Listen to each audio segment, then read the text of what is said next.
అది నా బిడ్డరా, అది నీతో ఎట్లా వస్తుందో నేను చూస్తా. అది నా పిల్లరా, ఎట్లా రాదు నేను కూడా చూస్తా. Watch our film Raju vs. Rambai with extended cut, streaming now only on ETV Win. ఇవే ఇవే జీవన తరంగాలు, ఇవే ఇవే జీవన తరంగాలు, జీవన తరంగాలు.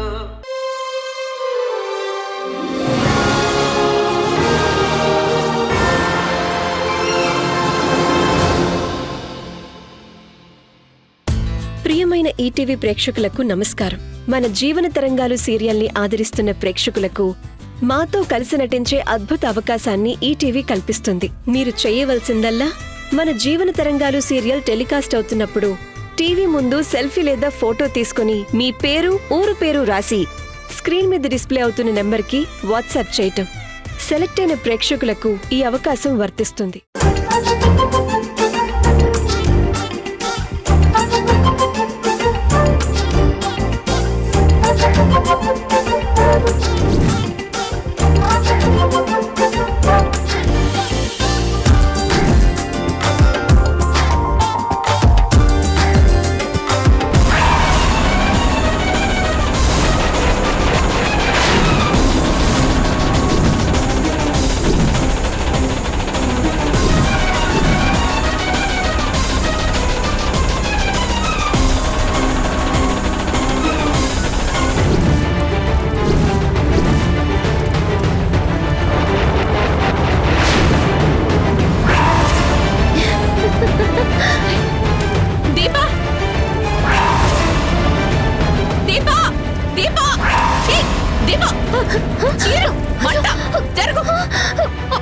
అయ్యో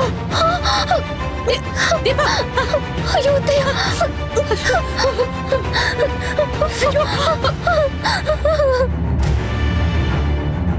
కిచెన్ లో ఉన్నప్పుడు జాగ్రత్తగా ఉండాలని తెలీదా? నేను రావడం ఆలస్యం ఏంటే మంటని కట్టుకుని ఉండేది. కళ్ళు నెత్తిన పెట్టుకున్నావా? అంత నిర్లక్ష్యం దేనికి? సారీ అత్తయ్య, చూసుకోలేదు. నార్మై, అసలే అపశకునాలు జరిగాయని ఇంట్లో శుభకార్యం చేస్తున్నారు. నువ్వేమో నీ అజాగ్రత్తతో మళ్ళీ కొత్త ప్రమాదం వచ్చేలా చేయబోయావు. నువ్వేమైనా చిన్న పిల్లవా? ఏ ప్లేస్ లో ఎలా ఉండాలో తెలీదు. పైగా నువ్వు ఒట్టి మనిషివి కూడా కాదు. అయినా నిన్ను కిచెన్ లోకి ఎవరు రమ్మన్నారు? రెస్ట్ తీసుకోమని చెప్పాను కదా. నా మాట అంటే నీకు లెక్క లేకుండా ఉంది కదూ. క్షమించండి అత్తయ్య, ఇంకోసారి పొరపాటు జరగకుండా చూసుకుంటాను. మీరింతగా సీరియస్ అవ్వకండి. సీరియస్ అవ్వకుండా ఎలా ఉండమంటావు? ఈ ఇంట్లో నిన్ను జాగ్రత్తగా చూసుకోవాల్సిన బాధ్యత నాది. నేను నీకు కావలసినవన్నీ అందివ్వడమే కాదు, నీకు ఎలాంటి కష్ట నష్టాలు జరగకుండా చూసుకోవాలి కదా. నిన్ను కూతురులా ప్రేమగా ఆప్యాయతతో చూడడమే కాదు, తప్పు చేస్తే దండించే అధికారం కూడా ఒక అత్తగానే కాకుండా తల్లిగా కూడా నాకుంది. దేవిక వాళ్ళ ఇంట్లో చిన్న పని చేస్తేనే నొప్పి తట్టుకోలేకపోయావు. అలాంటిది ఇంత పెద్ద ప్రమాదం జరిగితే ఎలా తట్టుకోగలవు? అదే జరిగుంటే మాటల్లో చెప్పలేని నష్టం జరిగుండేది తెలుసా? పెళ్లి మంత్రాలు వినబడాల్సిన ఈ ఇంట్లో ఇలాంటి అశుభం గురించి ప్రస్తావన చేయాల్సి వస్తుందని అనుకోలేదు.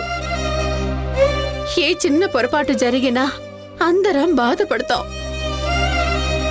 కడుపుతో ఉన్న నువ్వు ఒళ్ళంతా కళ్ళు చేసుకుని జాగ్రత్తగా ఉండాలి. ఆ దేవుడి దయ వలన టైంకి నేను వచ్చాను కాబట్టి సరిపోయింది. సర్లే, ఇక నుంచి జాగ్రత్తగా ఉండు. నీకేది కావాలన్నా నన్ను అడుగు. కిచెన్ వైపు అస్సలు రావద్దు. ముందా చీర మార్చుకొని గదిలో రెస్ట్ తీసుకో. వెళ్ళు.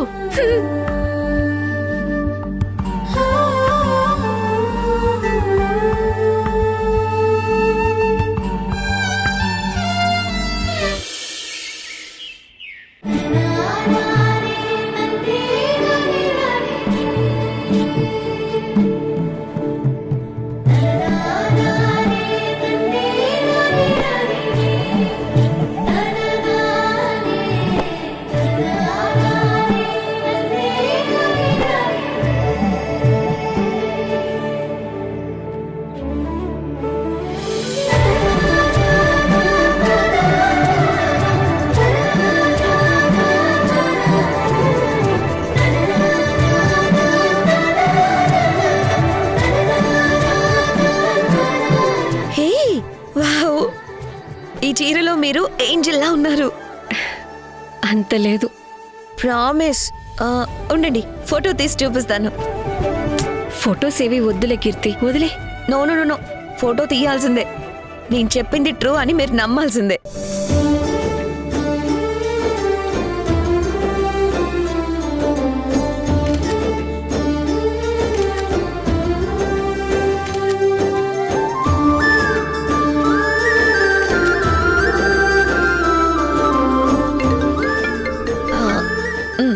అమ్మ కాల్ చేస్తుంది.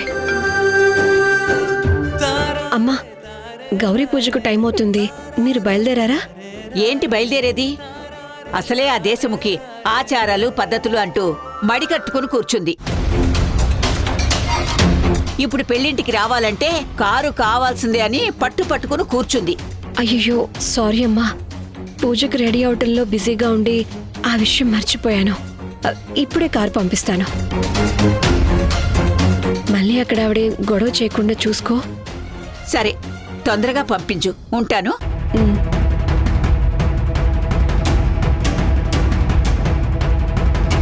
పూజకు కూర్చోకుండా ఇక్కడ ఆలోచిస్తూ నిలబడ్డావేంటి?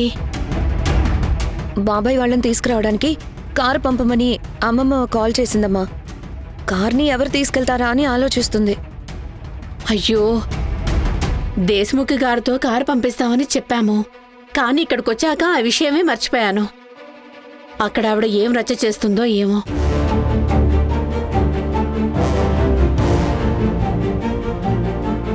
అక్క, నువ్వేం కంగారు పడకో, నేను కార్ అరేంజ్ చేస్తాలే. ఏంటి అందరూ ఇక్కడే ఉన్నారు? పూజకి టైం అవుతుంది. అమ్మా దేవిక, వెళ్ళి కూర్చోమ్మా. నాన్న, చిన్న ప్రాబ్లం వచ్చింది. ప్రాబ్లమా?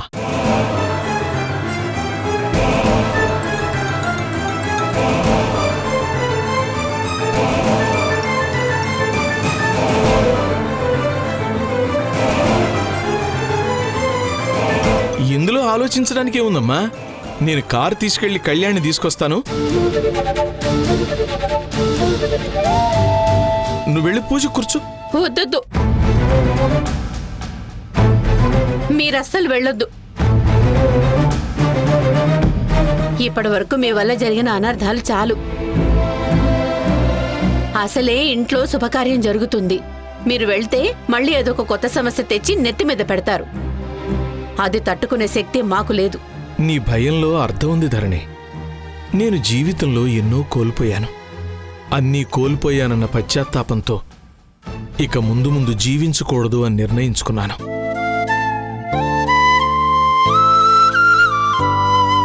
అందుకే నా మంచి కోరి నా వల్ల ఇబ్బంది పడ్డ దేవికి ఏదో రకంగా సేవ చేసి రుణం తీర్చుకోవాలన్న ఆశ నాలో ఇంకా పోలేదు.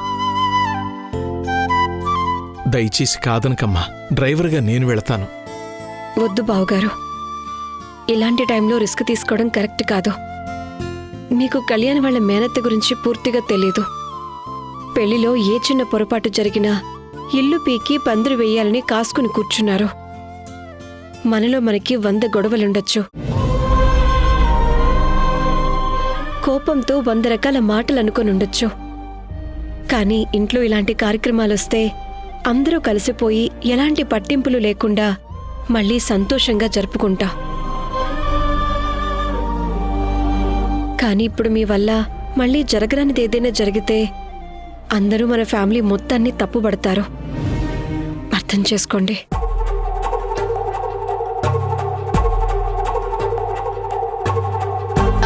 కీర్తి, అర్జెంటుగా మహేష్ని కార్ తీసుకెళ్లి కళ్యాణ్ వాళ్ళని తీసుకురమ్మని చెప్పు.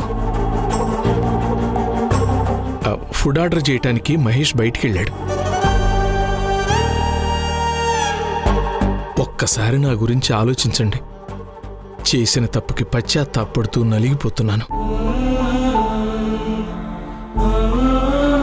తప్పు చేసిన వాడికి సరిదిద్దుకునే అవకాశం కూడా ఇవ్వాలి కదా.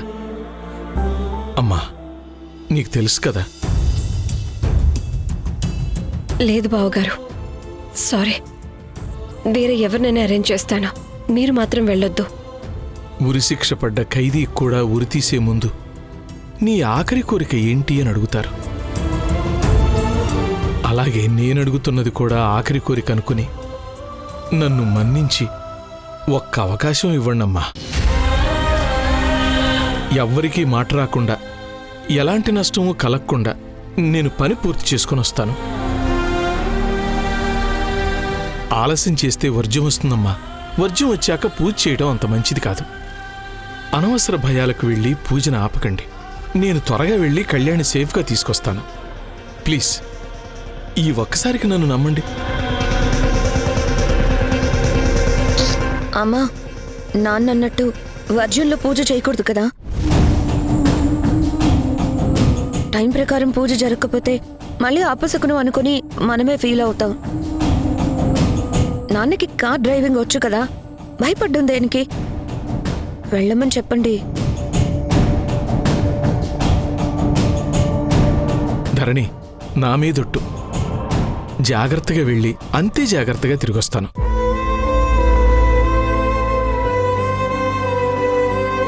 ఒప్పుకో ధరణి.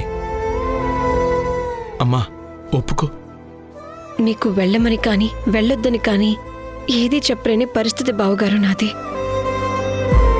కానీ ఆలస్యం చేస్తే అక్కడ దేశ్ముఖి గారు పెద్ద రచ్చ చేస్తారు.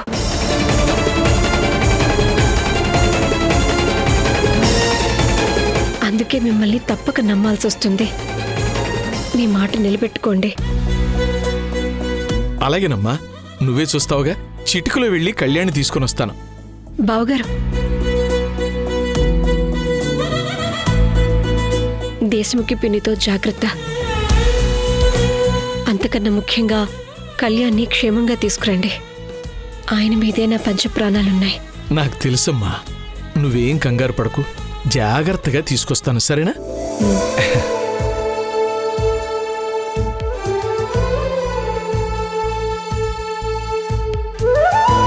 వర్జం వచ్చేస్తుంది. పూజ దగ్గరకు వెళ్దాం పదండి. పద.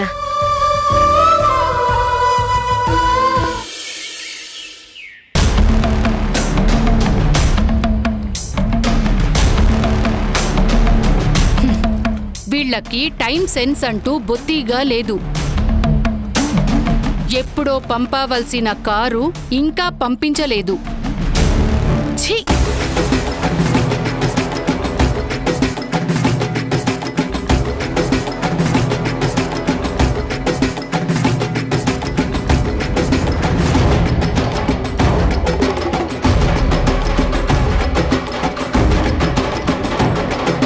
బేటా, ఒక్క నిమిషం, నేను మళ్ళీ కాల్ చేస్తాను. మోసి, ఇంతకు ముందే అడగాలని భూల్గై బేటా. ఇదే డ్రెస్తో నువ్వు షాదీకి వస్తావా? మోసి. దీన్ని డ్రెస్ అంటారా బేటా? చండాలంగా ఉంది. ఈ డ్రెస్లో పెళ్లికి వెళ్ళడానికి నేను అస్సలు ఒప్పుకోను. మోసి, డ్రెస్ బాగానే ఉంది కదా. డ్రెస్సు బాగుండడం కాదు కళ్యాణ్, మనం వేసుకున్న డ్రెస్సు మన సాంప్రదాయం ప్రకారం ఉందా లేదా అన్నది ఇక్కడ ఇంపార్టెంట్. మన సాంప్రదాయం ప్రకారం లేనిది ఏదైనా సరే నా దృష్టిలో విలువ లేనిది. ఇప్పుడు నువ్వు వేసుకున్న ఈ డ్రెస్సు కూడా అదే. నాతో చెప్పించుకునే స్థాయికి నువ్వు దిగజారిపోతావు అని నేను అనుకోలేదు కళ్యాణ్. నువ్వు పుట్టింది ఇక్కడే కావచ్చు, కానీ పెరిగి పెద్ద అయింది మాత్రం నార్త్ ఇండియాలో. ఈ పద్ధతులు అలవాట్లు కూడా అవే ఉండాలి తప్ప ఇక్కడవి కాదు. నీ భార్యకి అడుగులు మడుగులు బొత్తి తాను తానా అంటే నువ్వు తందానా అంటున్నావు. అందుకే నీ సాంప్రదాయాన్ని పక్కన పెట్టి బాళ్ల పద్ధతుల్ని నీ నెత్తి మీద రుద్దుతున్నారు. అదేం లేదు మోసి, నేను కంఫర్టబుల్గానే ఉన్నాను. దేవిక వాళ్ళు కూడా నా ఇష్టానికి రెస్పెక్ట్ ఇస్తారు. బోలా మత్. మన కల్చర్ మీద నీకు ఏ మాత్రం రెస్పెక్ట్ లేకుండా పోయింది కళ్యాణ్. అందుకే పొద్దున్నే లేవగానే ముద్దపప్పన్నం, ఇడ్లీ, దోశ, సాంబార్కి అలవాటు పడిపోయినావు. కనీసం వేసుకునే బట్టలు అయినా మన కల్చర్ని పాటించు. షేర్వాణి వేసుకో, తలపాగా పెట్టుకో, అదే మన పద్ధతి. ఆల్రెడీ నీ కోసం నేనన్నీ రెడీ చేసి తెచ్చాను, ఉండు.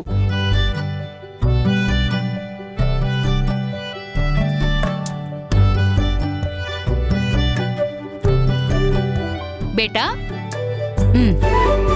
జల్దీ వేసుకునిరా. జావ్.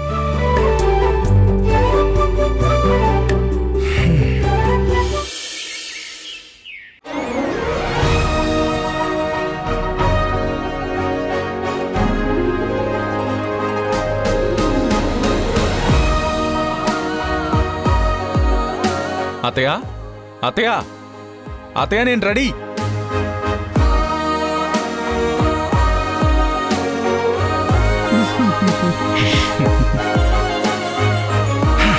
అత్తయ్య రెడీ.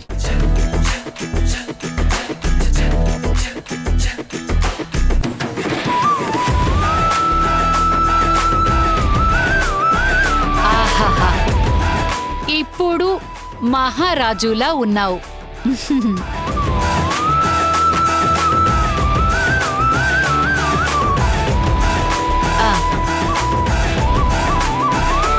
ఈ తాళిబొట్టు మీ అమ్మ పోతూ పోతూ నా చేతిలో పెట్టింది. కాబోయే కోడలికి గుర్తుగా ఇమ్మని పదే పదే చెప్పి వెళ్ళింది. దేవికా మెడలో నువ్వు ఈ తాళిబొట్టునే కట్టాలి. అప్పుడే నీకు అడ్డు వచ్చిన అపశకునాలన్నీ తొలగిపోయి పిల్లా పాపలతో సంతోషంగా ఉంటావు.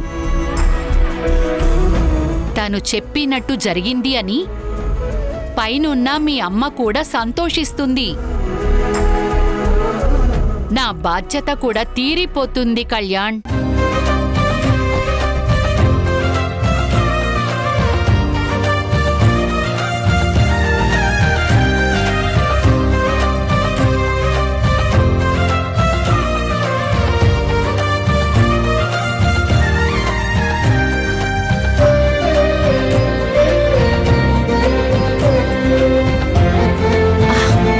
जीते रहो बेटा, जीते रहो.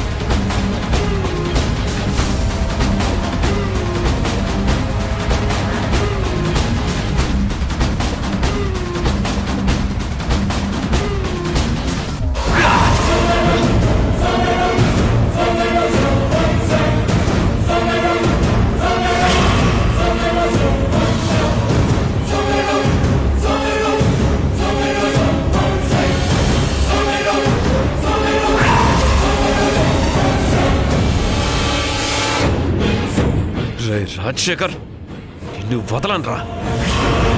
కీర్తి నన్ను కొట్టి నా ఇమేజ్ మొత్తం డ్యామేజ్ చేసింది.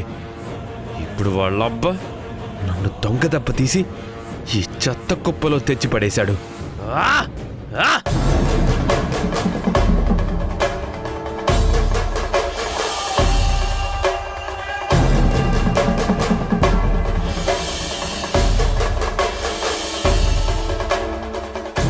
రాజశేఖర్, నాకు ఈ గతి పట్టించిన నిన్ను నీ కూతుర్ని వదిలిపెట్టను, వదిలిపెట్టను.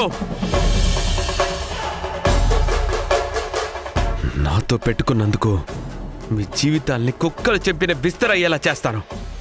దెబ్బకు దెబ్బ కొట్టకపోతే నా పేరు ఆదర్శే కాదురా.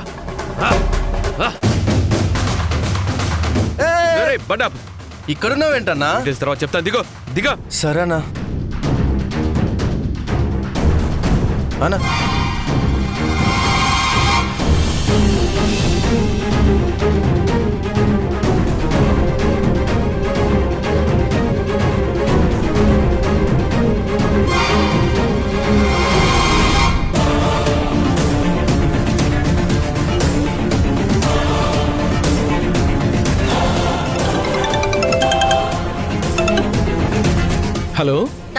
అమ్మా కీర్తి చెప్పమ్మా. నానా ఎక్కడున్నావు నాన్నా? ఇంకా కళ్యాణ్ బాబాయ్ దగ్గరకు వెళ్ళలేదా? లేదమ్మా, ట్రాఫిక్ వల్ల కొంచెం లేట్ అయింది. ఇదిగో దేవిక వాళ్ళ ఇంటికి దగ్గరలోనే ఉన్నాను. కారుకి ఫ్లవర్ డెకరేషన్ చేయించి తీసుకెళ్తున్నాను. అమ్మ వాళ్ళు వద్దన్న సరే కార్ తీసుకెళ్ళా. ఈ పని జాగ్రత్తగా కంప్లీట్ చేసి అమ్మ వాళ్ళకి నీ మీద మళ్ళీ నమ్మకం కలిగేలా చేసుకో నాన్నా.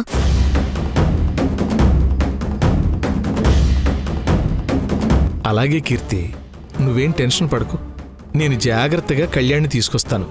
మీ అమ్మ వాళ్ళతో వెరీ గుడ్ అనిపించుకుంటాను, సరేనా?